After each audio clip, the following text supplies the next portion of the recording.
Hello everyone, Fittest22 here.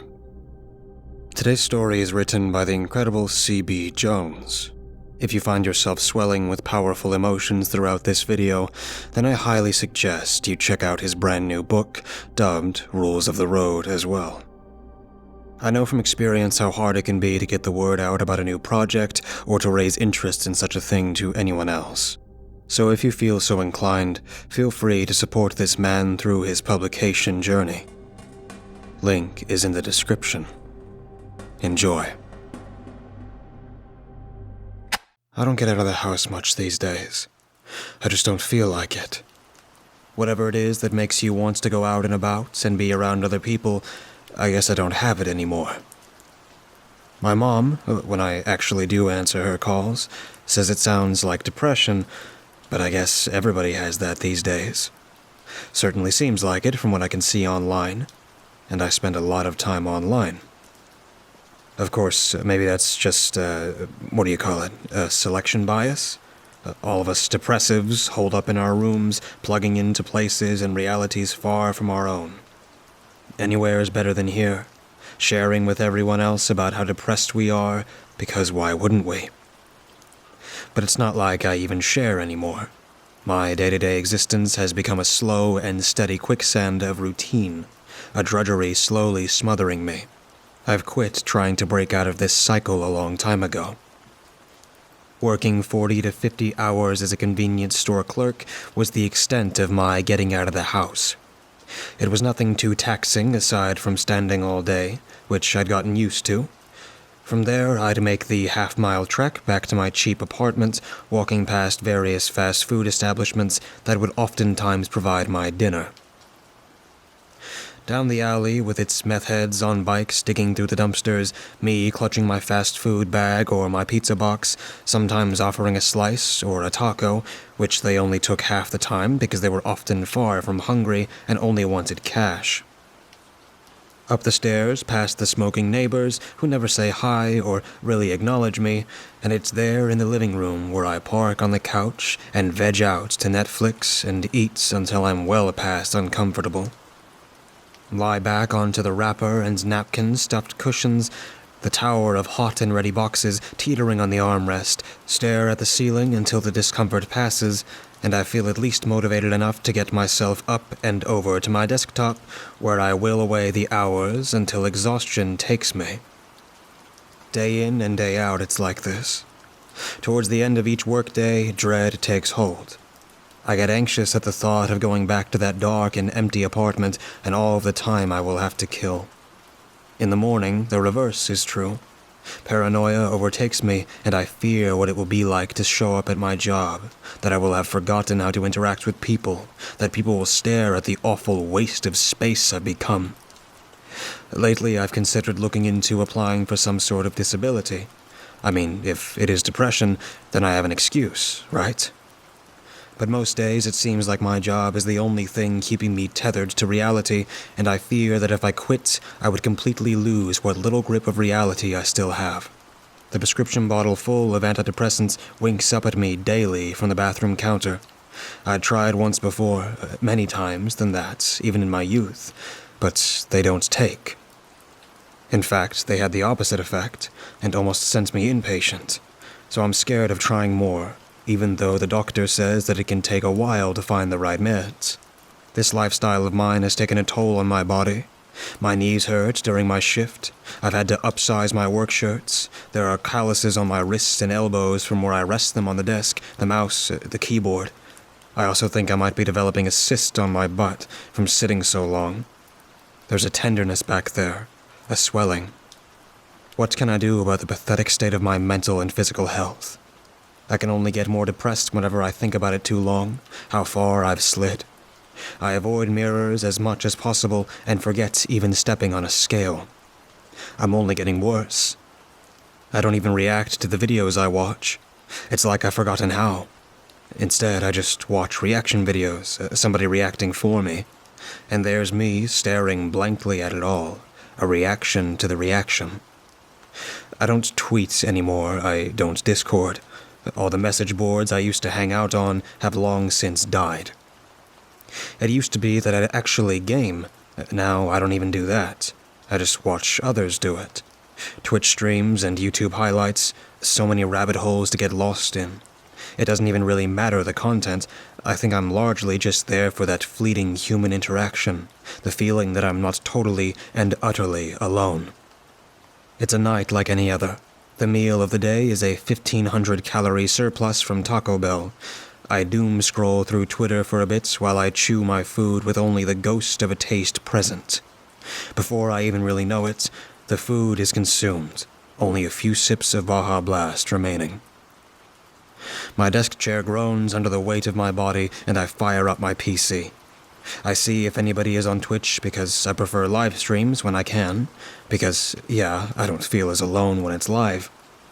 There's a whole chat room full of people on the side talking in real time, and there was a time where I'd join in the conversation. I ignore the call from my mom, but I text her back and tell her that I had a long day and that I would be in touch. There's a handful of streamers that I follow regularly. Lately, I've been talking to the more fast-paced FPS, their Valorants and such. This had led me going to my old reliable streamers with much smaller followings. It's more intimate that way, I guess. This one chick I like is usually playing older stuff. She has a really soothing voice and calls herself the Patient Gamer, dark eyeliner and thick glasses. Total goth chick vibes, and I'd be lying if I said I didn't have a little crush on her. Even though she says she's a lesbian, but whatever, I don't say anything creepy to her. I don't say anything at all. Tonight she's got a playthrough of Life is Strange going on, some game I remembered playing and enjoying when I used to care about such things. I don't remember finishing it, and the screen she's on is foreign to me. It's just two girl characters moving around some seaside-looking place, talking to a guy outside a camper trailer. "Are you still with me, Jacob?" The Patient Gamer asks me. I jump up with a start. That's my name. Is she talking to me? Surely not. "Hello?" she asks, and she's looking directly at the camera, somehow staring into my eyes. With a dry mouth, I manage to say, "Me?" "Listen," she whispers. Her eyes go blank, like she's staring into space, and the screen starts to glitch, frames stuttering, her head and face jerking. Jaw ratcheting open through the skipping video, her mouth widens into an impossible gap. A high-pitched sound of feedback comes from the black void of her slacked jaw mouth, out of my computer speakers. Nobody comments as she stares, retching and gagging there on the screen. Awful, wet sounds that make me gag. The jugular veins of her neck are fat and swollen blue. Her throat bobs as something white emerges from deep within her. It's a loudspeaker, square-shaped and something you'd see mounted on a pole outside somewhere. Static crackles from the speaker, and I am paralyzed in my chair, unable to click away, unable to shut my ears. A voice starts talking, fills my room with noise, fills my head with fear. It's not the tone of voice, but just some cowboy-sounding man straight from some old-school radio sketch. It's what he's saying. Howdy, folks! We interrupt your usual programming on this fine and dandy evening with a very special edition of the Rules of the Road. You know, we talk a lot about roads here on the program. Back roads and dirt roads and rough roads, interstates and freeways, highways and byways. Well, tonight we're going to talk about a particular kind of highway that we all know a little too well. This highway can enlighten and enthrall. This highway can educate and misinform. This highway can reprogram and reinforce. And this highway can lead you down some pretty dark paths. Leave you sitting alone in the dark at 3 a.m. and wondering just what it is you're doing with your life. And this highway can be just plain mean. You might ask, well, what in God's name highway are you talking about, Bucky? It must be something going through Dallas, right? Why, no, I'm not talking about anything as dangerous as a Dallas road. I'm talking about the information superhighway. That's right. Cyberspace. The internet. That big old series of tubes. the World Wide Web. And oh, what a tangled web it is. The world's only gotten smaller since its inception. With each technological leap, our walls close in.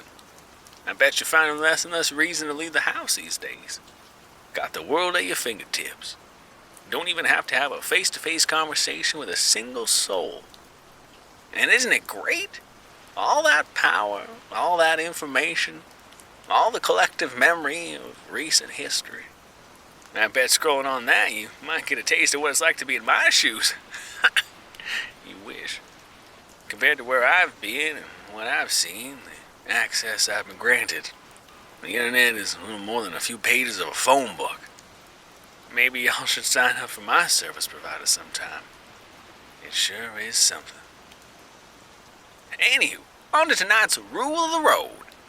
If at any point during your journey through the interwebs you discover some schmuck in the comments section trying to sell you on a load of horse feathers, then you must respond to their comment with a few specific words. Now I'll get to what those words are here in a minute. I just want to make sure we're all on the same page. You know the type of feller I'm talking about. It's the obviously fake commenter looking to scam you in some form or fashion. It's always Mike Wilski in New Jersey, and he's just won the lottery. And he's feeling extra generous and wants you to contact him with your info so he can spread the wealth a little. Or it's Janet Pfeiffer from Grand Rapids, and she's making $650 a month working from home as a stay-at-home mom, and she wants to tell you how you can do it too. I believe the first part is getting knocked up, but I digress. Well, okay. So now the next step is to respond to this scheming scammer. You must respond with, "That is very interesting, but your money's no good here." They will eventually respond with a website link. You must go to that website. You must watch the grainy black and white video within. You must bear witness. Feel the sinking down in the bottom of your stomach, your rising heart rate, a mixtape of the worst moments of your life. Lick the screen and taste the salt of their tears through the glass. But you already have. It's a taste you will always be familiar with. Now I know what you're going to say. You're going to say, "Bucky, it's Internet Safety 101. You never engage with these devils. They'll hack your information, steal your identity, your car will get repoed, you'll have to declare bankruptcy, and before you know it, you'll be living under a bridge with a brand new name. Your cat won't even recognize you. No way am I going to respond to these yahoos." And to that I say, fair enough. But if you don't, well, these so-called yahoos might pay you a little visit. And I must warn you, they don't take kindly to being ignored. Well, that's all I got for tonight. Hope y'all are doing well out there. Hope you remember to blink every now and then and stretch your necks and adjust your seated position so you don't get a bed sore. Why don't you step outside and get some fresh air? Actually, better rethink that. It is a scary world out there. Much safer online. If you're not on the road, the rules can't get you. Ain't that right? Stay alert, stay lively, stay lonely. I'm Buck Hensley, and these are the rules of the road. The screen flickers. "So, I'm gonna go over to this room," the patient gamer says, staring at her computer screen. Her mouth is back to normal. The chat room flows on with innocuous comments. Nobody's mentioning the fact that her jaw unhinged with her chin on her chest and her forehead staring at the ceiling, a speaker jutting out of her mouth. I close the browser, push my chair away from the computer. Outside on my little porch of the upstairs landing, I lean on the railing and stare out at the quiet parking lot for a very long time. Because of where I'm posting this, you can probably guess what happens next. The next few days passed without incident, and it wasn't until the weekends that I saw anything. Most of the time I was avoiding the comment section like the plague, averting my eyes during video game streams. I quit watching The Patient Gamer. Couldn't stand to look at her and revisit that memory of her hideous, outstretched mouth. What if it happened again? I'm watching some guy doing a Half-Life Black Mesa playthrough when I see it. The comments in the chat are scrolling by with the usual stuff. Slutslayer91 is saying, "One shot? You must have it on easy mode." Bananagram keeps begging the streamer to autosave, saying, "You're just showing off at this point." And then, a user known as JoelKicks37 types out, "You've been selected. Want $100 to Costco to spend on back-to-school supplies? Click here." My initial thought is to close everything down and just leave, but I'm in this thing now. I have to respond. I at the Joel guy. I type out what I'm supposed to.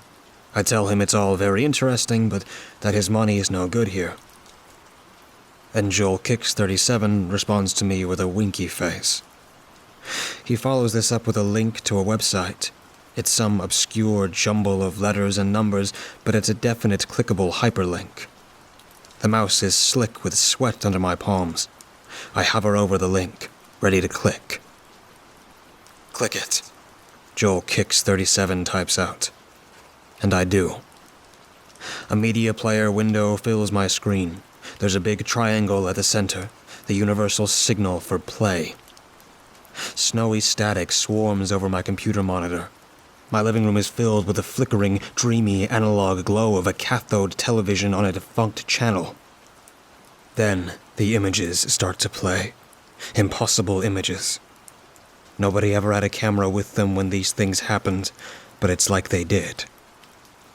The voices, the images, the sounds, they're all accurate.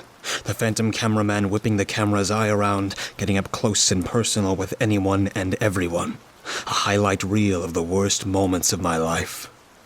The mama bird flapped around the nest frantically, her chirps strained with distress. The naked pink baby bird with a solid blue eye, mouth gaping as the life was squeezed out of it, but kept alive long enough to be placed in a half-full Gatorade bottle. Me not saying anything, not even trying, nothing worse than a bystander. Head dipped low in the cyan fluid. Membranous wings stretched taut over flexing bones as if it could just take off at any moment. As if it ever even knew how to fly. And I guess it did have one first and final flight. The bottle was punted to the other end of the field where it disappeared into the brush. The way his laughter had an edge to it. An edge sharp enough to cut a wound so deep that it took years to fill it in and forget. Why couldn't I have saved it? Why couldn't I have tried? Oh. The grass on the back of my head and the rough fingertips with the bitten-down nails prying my eyelids open. My eyes staring up at the autumn blue sky because they had no choice but to do otherwise. Getting irritated and dry and begging for moisture, when maybe they should have begged for something else. Because the moisture, it was coming. His cracked, chapped lips he was always biting, pursed out, the phlegm oozing in slow motion towards my pried-open eye. The other heads clunking together to get in on the action, shoulders and hair pressed up close in a huddle. Unable to scream because if I opened my mouth, guess where all that saliva would end up. And then I was somewhere else. The smell of mothballs and Lysol and fecal matter. The weathered old hands, devoid of any padding or life. Papery skin draped over every visible tendon and blue vein. While my mom stared out the nursing home window with tears in her eyes, they reached out from under the quilt, blindingly groping for anyone, found my wrist. I saw my own frightened face for the first time, saw all over it again, but from different angles. The rasping, toothless mouth flapping at me in a dying fish death knell delirium. Finally, an escape. They said I would find my own people in college. The lecture hall was full of strange faces, and they all seemed to be staring at the camera as it made its way down the aisle. No seats here. Keep moving, buddy. That's what their faces told me. The panic rising up in my throat and my heart racing, and I had to excuse myself to sit in a stall in the public restroom until it passed. And it only happened each and every day. They told me they didn't take attendance in college. I just had to show up for the tests and I'd be fine. I could study on my own. I holed up in my dorm room for days, never talking to a living human for long stretches of time. Academic probation and second chances until I finally withdrew and went back to my mom's house, defeated. Tears are streaming down my face, and I'm dry heaving sobs between my fingers. I know what's coming, and I don't want to see. A few kids up to no good, but nothing too illegal. Just some firecrackers in the vacant lot where we used to play. The bottle rockets in the Pringles can seemed harmless at the time, all bark and no bite, staccato explosions bouncing harmlessly off the dirt, until the wind caught the cigarette lighter's flame and whipped it back onto my thumb, and I yelped and flailed my arms, knocking the can down at an angle. The fuse lit. The rocket fired towards the neighborhood, the roofs of all those houses, and we ran away in mischievous glee, like nothing could ever catch us. The camera moves down an empty street on a quiet afternoon, its operator breathing heavily into the microphone. Off in the distance, you can hear sirens. Huge billows of smoke roll out of the small wooden-framed house, orange flame licking the roof. The fire roars, and rafters fall, and sparks fly. I can't take it anymore. I pick up my computer screen and hurl it across the room, its cord dragging the tower halfway across the desk before it disconnects itself. It doesn't matter. It doesn't matter. That's what I tell myself as I pound my head on the desk, smearing my tears and snot all over the surface. I'm referring to the facts as presented on the impossible video recording, what I couldn't watch. I'm referring to the fact that I didn't follow the rule to completion. I'm referring to the entirety of my miserable existence, whether I keep breathing or not. It doesn't matter. It doesn't matter. And just then, when I'm at my lowest point, when the elevator of my panic sinks to the deepest pit of my despair, when I feel like I'm coming out of my skin, when I want to plunge the fingers of both of my hands into the depths of my mouth, pulling as hard as I can in opposite directions, ripping myself in half, rip myself out of this world. Just then, there's a knock at my door. I need your help. Should I answer it? It's innocuous at first. It's the shave and a haircut of polite rapping knuckles. Yet soon it grows more insistent, the meaty thud of someone hammering away with the side of their clenched fist. Instinct is to run back to my bedroom or bathroom and shut the door, cowering until it goes away. It has to be a coincidence. The knocking continues. My tears recede and my cheeks dry. I look over my shoulder towards the front door, rubbing my nose with the back of my hand. There's no harm in looking through the peephole, is there? As much as I would hate to, I can always call the cops if I get too worried. Maybe it's one of those meth heads. I start towards the door, push my face to the hole. There's a man out there, past middle-aged. He's wearing a button-up vacation-type short-sleeve shirt, khaki shorts, white socks spout from his white tennis shoes and up his calves. The porch light is on, and the moths and bugs hover around. They flutter drunkenly past his bald head and bounce off his face, but he doesn't swat at them. He just stands there with a frozen, toothy grin, staring. He pounds on the door again. I outweigh him, at least. There's a softball bat within reaching distance from the front door. I had brought it after the apartment manager had reported some break-ins. I open the front door. Just a crack. His eyes light up when he sees me. "Good evening, sir." Wooden-looking teeth, and his mouth stayed fixed in that grin, but just kind of flapped enough for the words to come out, like he's a ventriloquist dummy. His voice sounds like a chain-smoking Sesame Street character's. Can I help you?" I asked. "Yes, I believe you saw my message several times over the past month. I was just following up on that," he says. His lips are a maroon color, and with the door open, I can see that his skin is pale white, covered in some type of powdery makeup. The thick lines and wrinkles of my face are spared, somehow looking even more noticeable through the dusted white. Simply put, he looks ghastly, his eyes wet and shiny from the sunken craters. "A message?" I asked. Yes, online. I know you've had to have seen it. You're on there quite a bit. "I think you got the wrong guy," I said, stepping back. I think of slamming the door in his face, but his foot has inched into the threshold. I just want to ease out of this situation with as little confrontation as possible. It's not a big deal. I just need you to fill out these surveys and you'll qualify for a $250 Amazon gift card, he says, holding up a stack of papers. "I'm good," I say. Come on, it's $250. And no scam. Everybody always thinks that, but I can assure you it's legit. Just a simple survey and we mail you the gift card. I notice he has a smear of barbecue or tomato sauce at the corner of his lip. "Do you routinely do this so late at night?" I ask. I don't know. Do you routinely eat so much disgusting fast food? He says back, looking over my shoulder and into my living room, the crumpled up bags peeked out from under the couch, the tower of pizza boxes. God, how do you live like that? You absolute slob?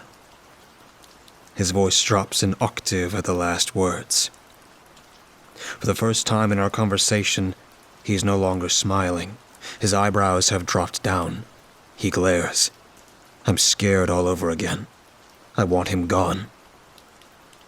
"Whatever," I say, and take the papers out of his hands, bark good nights to him, and slam the door. Looking through the peephole, I see him skip down the stairs. He disappears into the dark of the parking lot, the top of his pale, bald head the last thing I see. I frisbee the stack of papers onto the pizza boxes. Swear that tomorrow I'm going to finally clean up the piles of trash that have infiltrated my living room. Every night he comes. Most nights I ignore him. He eventually leaves, but it can take hours of knocking and pounding. I've even caved and filled out a couple of the surveys, a long, erroneous task of answering questions of whether or not I've heard of specific brands or companies. There are questions asking me to rank on a scale from 1 to 5 how well I like Charmin Ultra Soft. One particular question stands out to me. Buried within so many other innocuous questions, it asks, does the sweet bite of Mountain Dew sufficiently distract you from your greatest sin? I write down NA. Filling out the survey isn't enough to deter him. He always takes them with a smile and thanks me profusely, but the next night, he's back. I never get my Amazon gift cards either, and when I ask, the creepy little man plays dumb.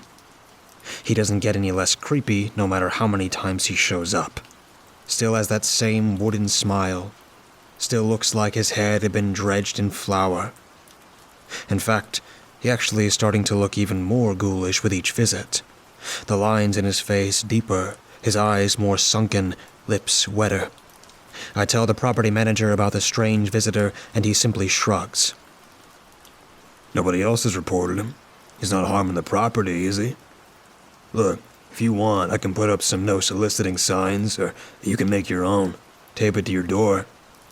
But, of course, the sign goes disregarded. He's out there banging away the night I put it up. I open the door and tell him to please leave me the hell alone. Excuse me, would you like to fill out a customer survey to receive a $250 Amazon gift card in the mail? He asks, and I scream. Get out! Get the hell out!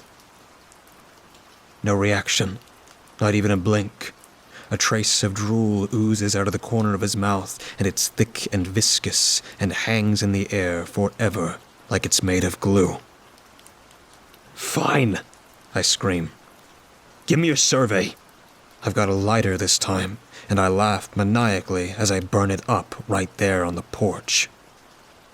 Take your time, he says, and skips down the stairs. Later, I'm sitting on the commode. my elbows resting on my bare knees in the closest I'd ever get to a daily act of meditation, and a stack of papers slides under the bathroom door. It's a questionnaire, a survey. In a rush, I open the door. I halfway lean out in an effort to shield my below-the-waist nakedness and look down the hall. No one is there. Sir, are you aware that this is the third time you've called, and that we've sent an officer out both times and no threat was found? Yeah, but it took over 2 hours for anybody to show up. He was long gone by that point. So are you requesting another officer tonight? Have you talked with the property manager? Yes and yes. Do you have any evidence of this alleged trespasser? A name or surveillance footage, or maybe you've taken a picture of him the last time he was there, like with your phone? I tried that. It came out all squiggly, like he was a scribble of a person. He must be wearing some sort of camera blocker. Something that scrambles the phone's signal or lens or something. And this is the same guy? The one from the dark web or something? That came about because you didn't follow a rule from a rogue broadcast on your video game stream? Yes, I know how it sounds. If the responding officer has reason to suspect that you are experiencing paranoia and are a danger to yourself or others, then there's a possibility you could be detained under an emergency order for a mental health evaluation. Are you aware of this? I am now? So I ask again, do you need us to send an officer? I think I'll be fine.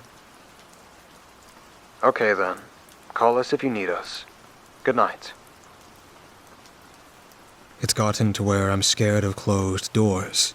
If the door's already open, there can't be a knock, right? I now use the restroom with the bathroom door open, a development in a long line of developments in a life of solitude that I suppose was inevitable. For the next few days, I sit in my living room with the front door wide open. The fresh air is actually kind of nice. I don't know why I don't do this more often. Through some furniture rearranging, my computer desk is now angled so that it's facing the door. I keep one eye on my screen and the other on the doorway. The softball bat rests on the floor by my feet, at the ready. For several days, he doesn't come. It's like I'm daring him to appear there. Eventually, I let my guard down, get more absorbed in my videos, stare at the screen with both eyes.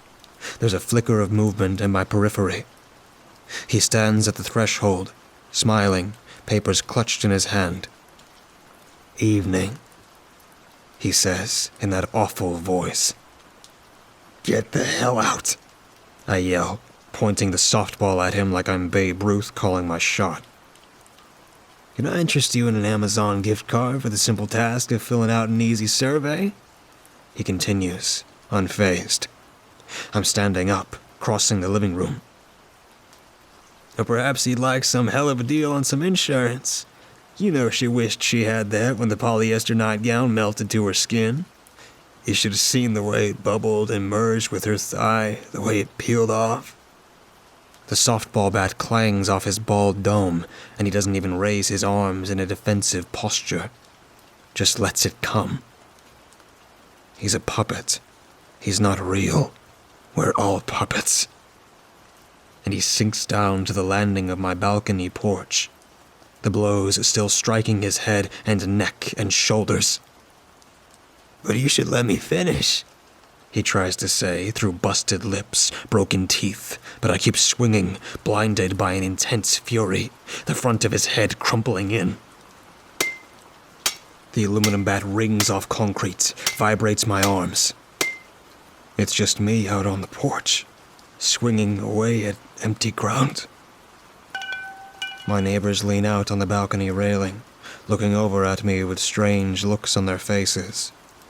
There's a thin girl with dusty skin and dirty blonde hair, and dark gray circled eyes, and a stocky guy with a flat-billed baseball cap and a chin-strap beard.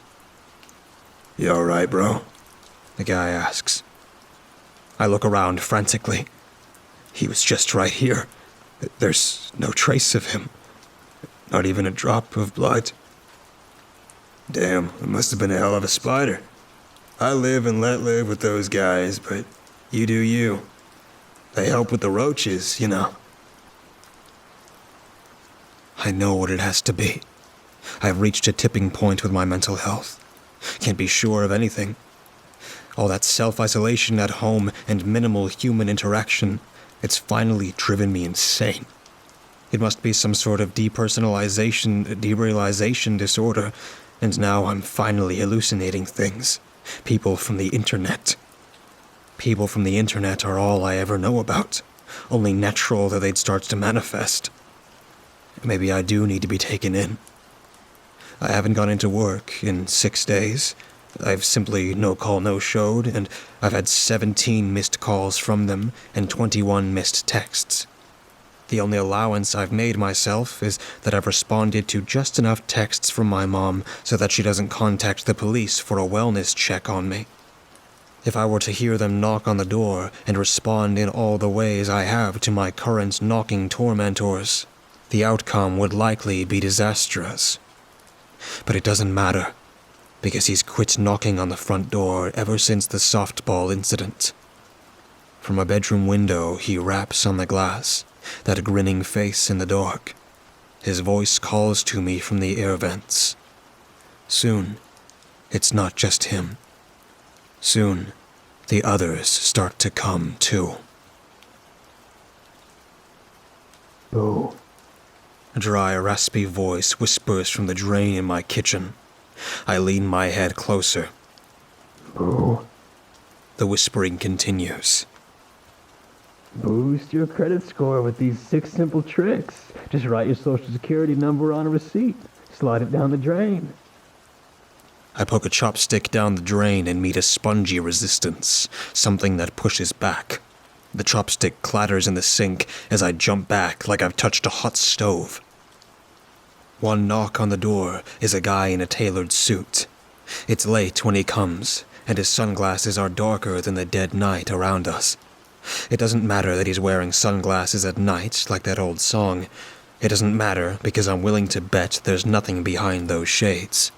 Empty eye sockets or endless voids into black nothingness, I'm sure. Sup, dude? He says. I'm offering some exclusive secrets on crypto, and I need you to not pass up on this offer. I say. Look, I can understand your skepticism, but look at you. He gestures towards me and then back to himself. Now look at me. With crypto, my future's so bright that I gotta wear shades. I'm mildly intrigued by the appearance of this new individual, but yeah, it's more spam stuff. So far, these things haven't ever touched me. At this moment, this new development is nothing more than a novelty. Who are you supposed to be? The spam commenter of Christmas Future? I ask. Hey, He says. chiller with the wise guy stuff. Last time I looked, I'm the guy swimming Scrooge McDuck style in the currency of the future. And you're the fat loser in his apartment eking out a pathetic existence. You really want to live this way? Come with me and I'll show you the way. His voice trails off and he looks off into some other realm to the left of my doorway. What do you need? I sigh. I need an investment of $250, He says, and an inky black liquid is dripping down his cheeks from somewhere behind his sunglasses. It runs into his mouth, and he smacks his lips, his pearly white teeth turning shiny gray from it.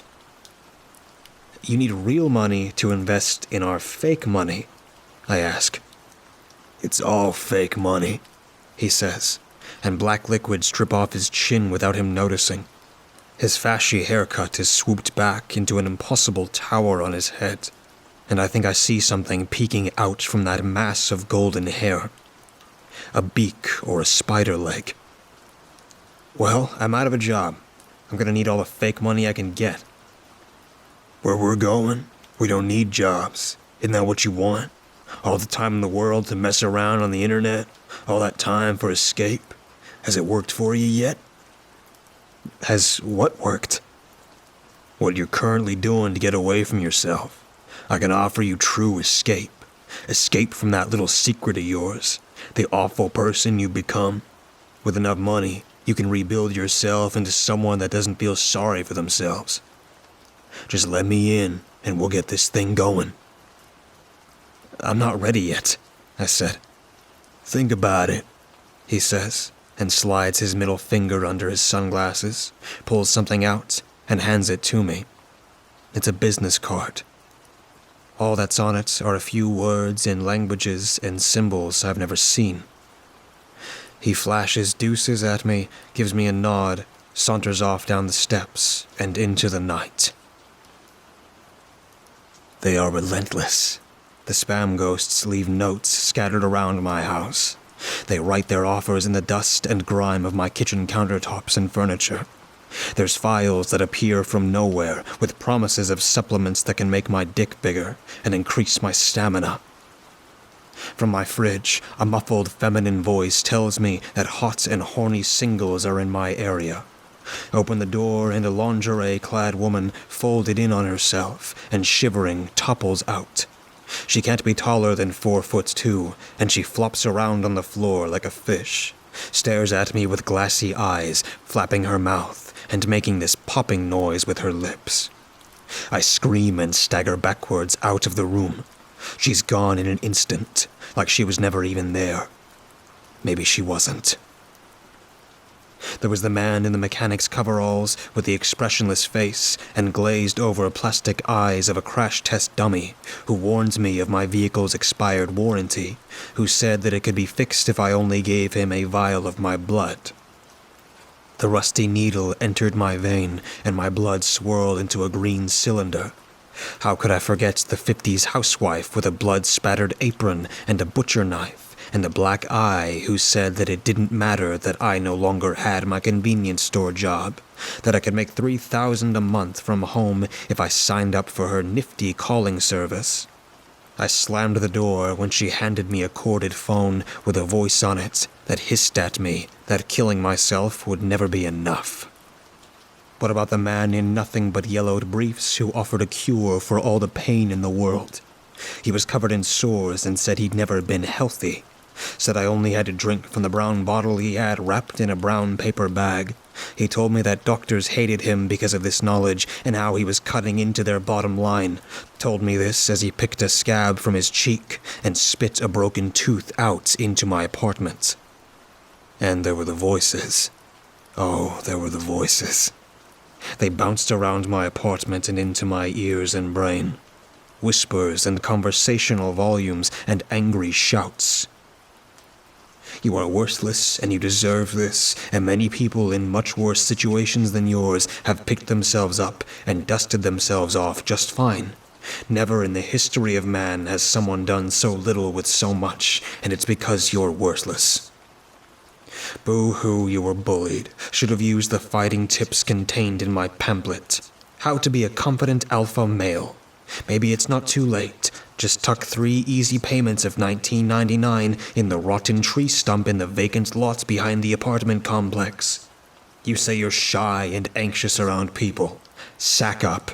It's just sweaty palms and a racing heart rate. There's people in the world that don't have clean water, and you're worried that, what, someone's gonna look at you funny? Or you're gonna say the wrong thing or stutter a little? Nobody cares. Nobody even remembers you. Nobody even thinks about you.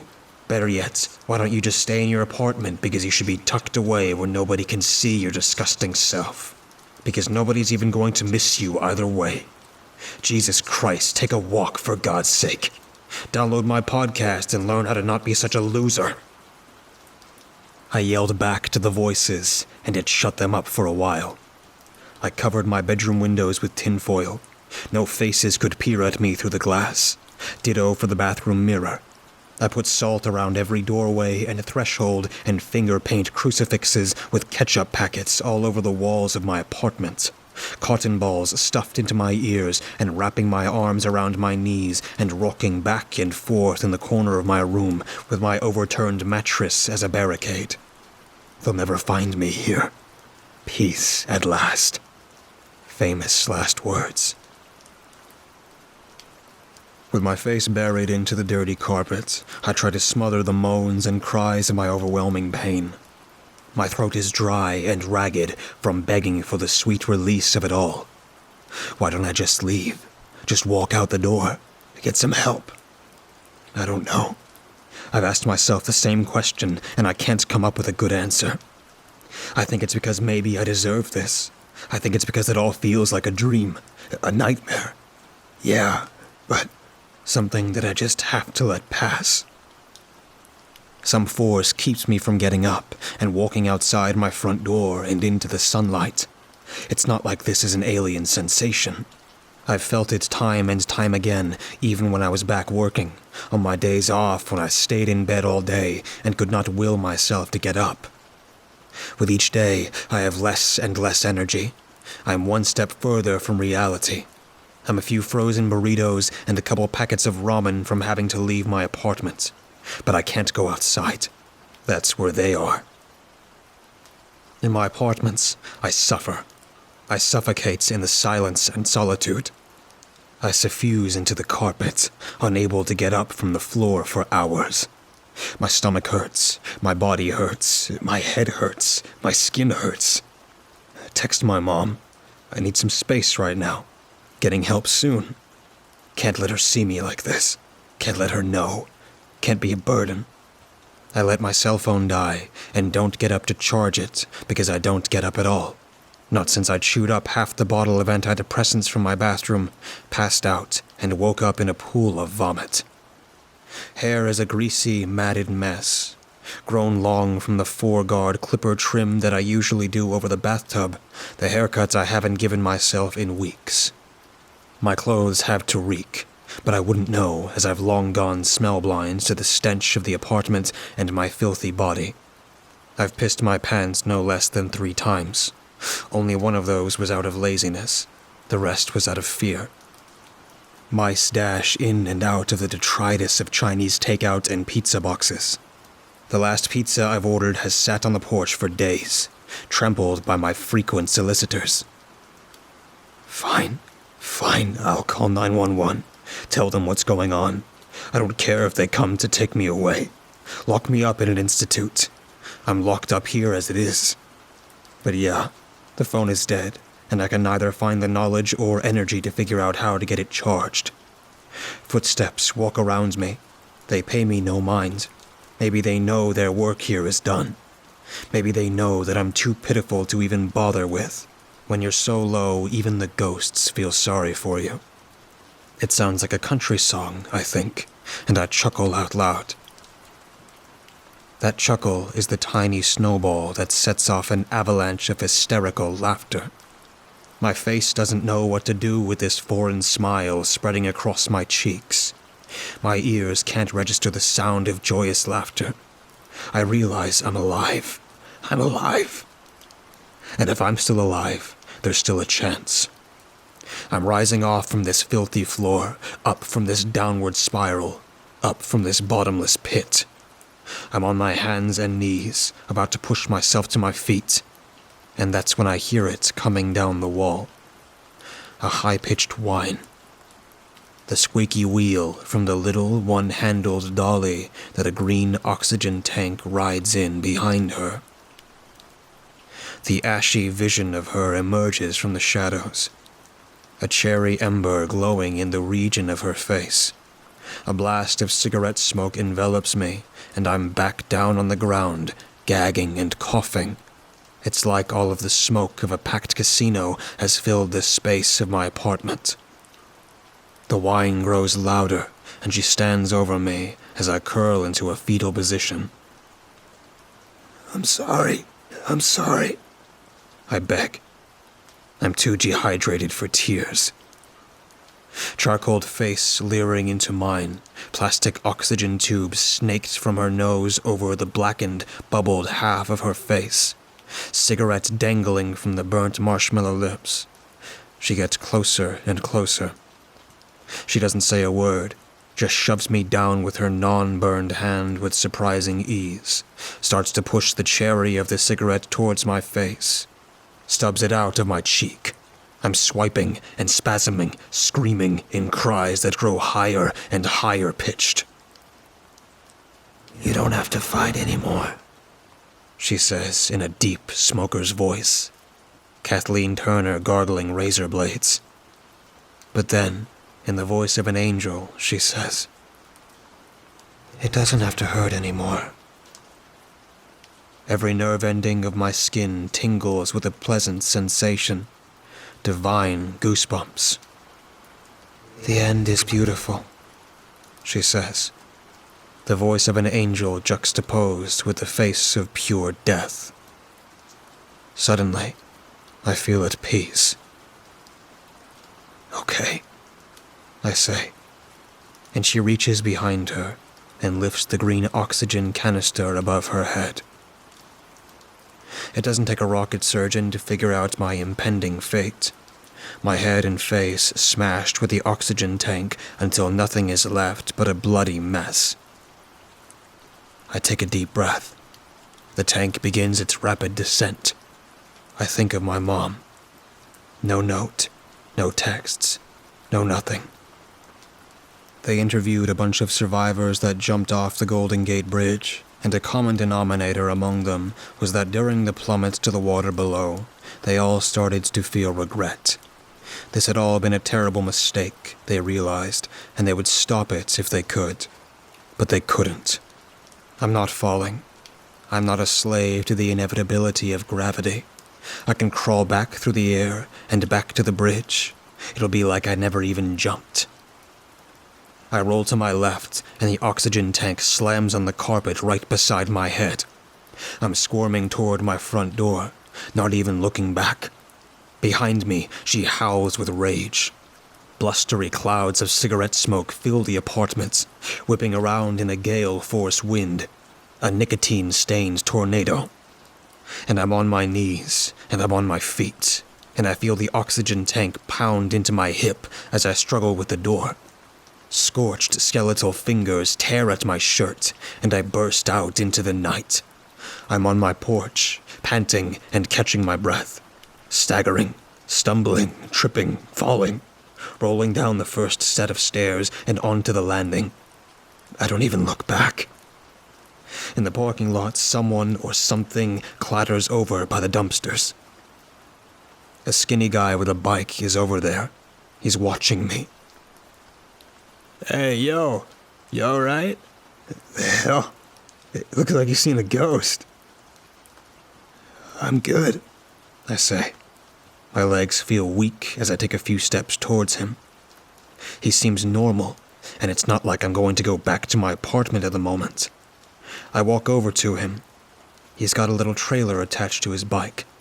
There's a bunch of junk in it, a plastic bag, wads of copper wire, a speaker, a black plastic Blu-ray player.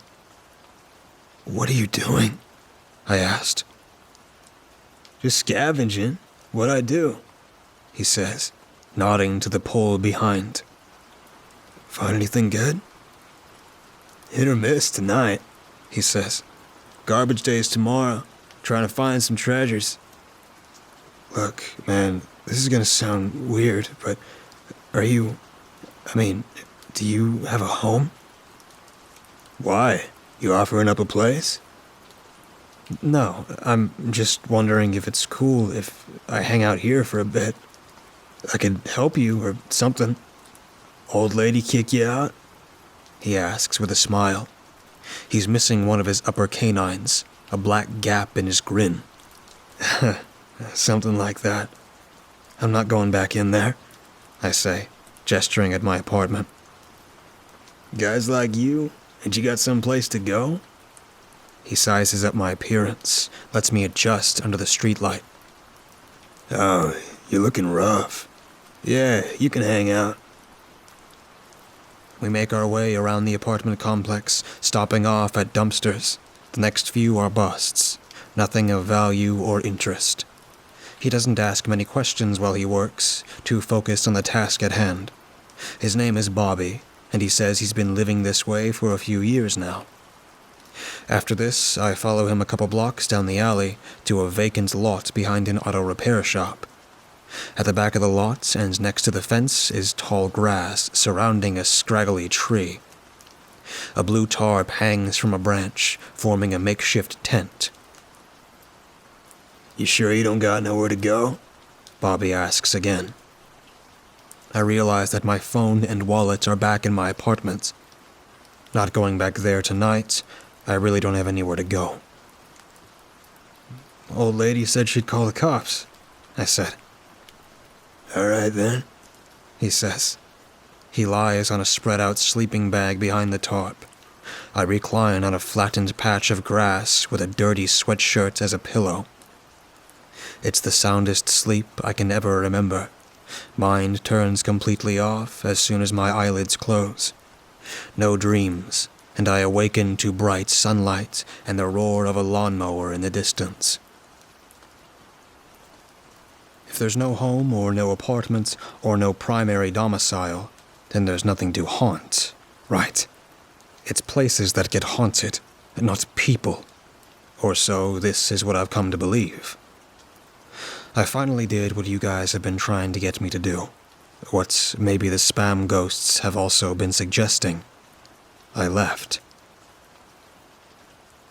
The night after my near demise, Bobby went into the apartment and got my phone and wallet and a garbage bag of clothes. I let him take whatever was salvageable, including my desktop monitor and TV, and we pawned it all and split the money. Bobby, he shows me the ropes of the lifestyle he lives. Shows me how you can get free meals over at Food and Shelter, powdered eggs, oatmeal and toast for breakfast, bacon on Fridays. The only cost is having to have someone read the Bible to you every now and then. They have showers they let you use too. He doesn't stay in the same place for long, and with some of the money, we buy a couple of tents and sleeping bags, and we move out to a large encampment down by the river, under the large interstate bridge. There's a community of sorts here. Lots of crazies, lots of addicts, lots of drugs. Everybody down here is lost in some form or fashion.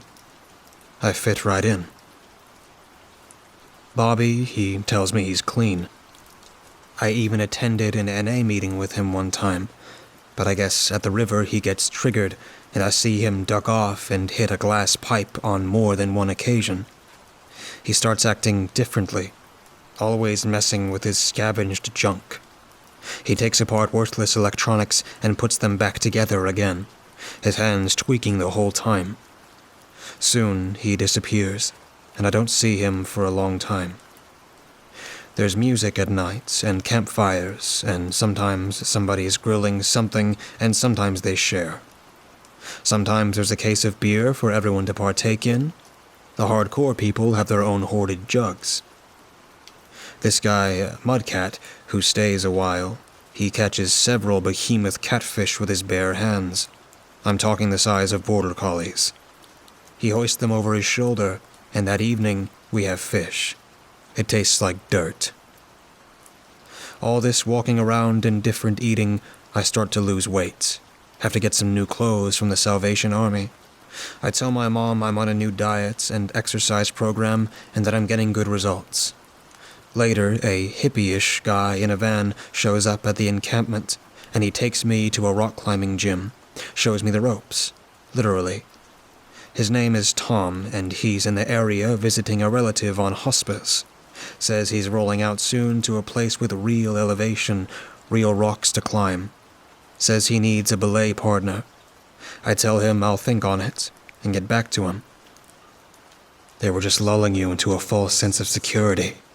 They're just messing with you.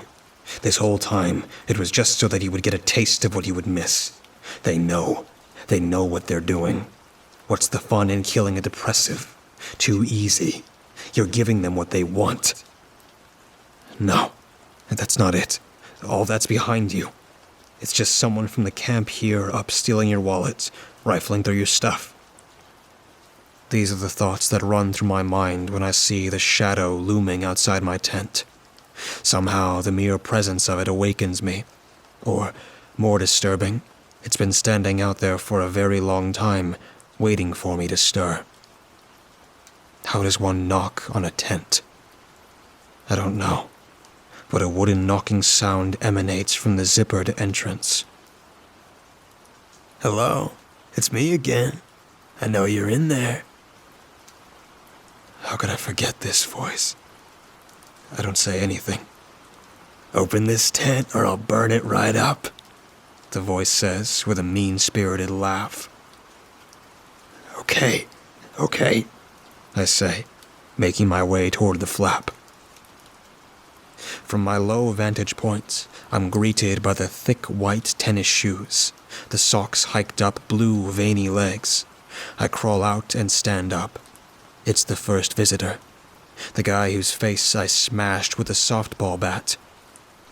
Hello again, sir. Glad to see you. How you doing? He asks, jovial and cheerful as he's ever been, face frozen like always. Defeat fills my veins. I can't think of anything to do other than cooperate. There's no way to beat them. I start to say, fine, but he cuts me off. I'm here to tell you about some huge medical savings on your home medical equipment. What? Medical equipment from the home. You know, like hospital beds, bedside commodes, oxygen concentrators, portable oxygen. Never have there been savings like this. Oxygen? Yes, just be sure to not smoke while wearing your oxygen. You just might catch your face and house on fire and convince some youngster that he was responsible for your death, while coincidentally, he accidentally shot a bottle rocket onto the roof of a nearby house, where it promptly fizzled out and didn't harm anyone. The wind is knocked out of me. My legs are jello. I try to speak. No words come. By signing up for the supplementary plan, you'll get huge savings by entering into a network of quality physicians. He continues. Are you telling me? My knees are on the ground, eyes exploding with hot tears. Oh, shh, he says, pushing an ice-cold finger to my lips. He places his other hand on his head. I just need to ask you one more question. I can only choke out a sob in response. How do you feel about the recent quality of food at Arby's? Is the same? Better? Worse? I haven't been in a while? What? Option D. I understand.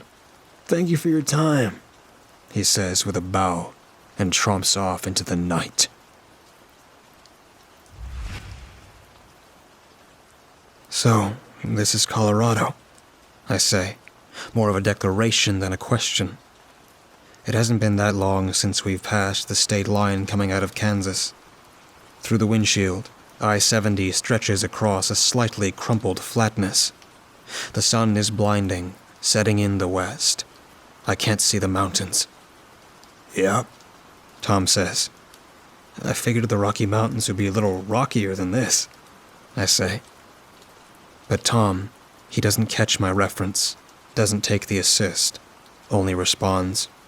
You usually can't see him because of the sunlight. In my pockets, my phone buzzes. I answer. Hey, Mom. Oh, yeah, it just crossed into Colorado. No mountains yet. Yeah, actually, yeah. I think I'm feeling pretty good.